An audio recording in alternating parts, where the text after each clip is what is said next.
There is, however, one recommendation of the Press Commission which seems to have been omitted when making the provisions of this bill.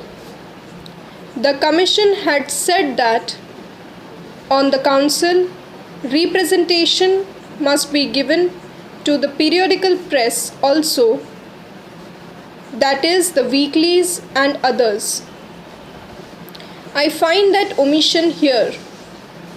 I feel that in our newspaper world, these periodicals, these monthlies, fortnightlies, and weeklies do play an important part, especially in molding public opinion and in the dissemination of knowledge.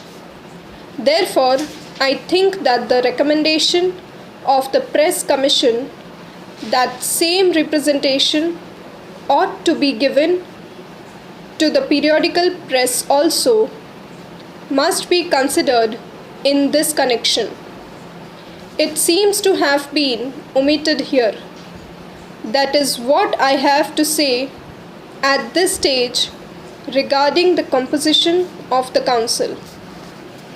Next, I come to clause 14 of this bill, which is a very vital clause.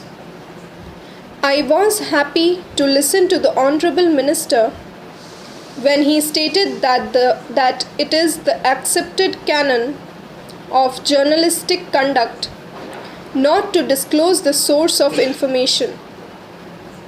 If you go through the history of journalism in India, you will find that our top men in the newspaper world had refused to divulge the source of information, and they had to suffer for it, and because of such suffering, the prestige and self-respect of the profession have been very much heightened.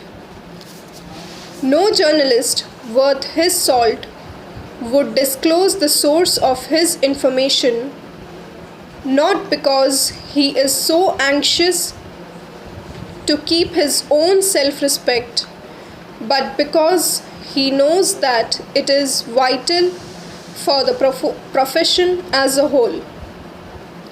If you want an independent press, if you want your newspapers to play their part in the field of public opinion, if you ask them to disclose the source of their information, then the very spring of independent journalism would be touched, and that is not desirable thing.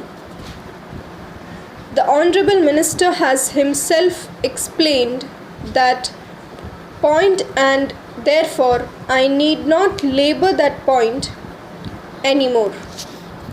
I, however, find that clause 14 expressly lays down that the Council has the power of requiring discovery and production of documents.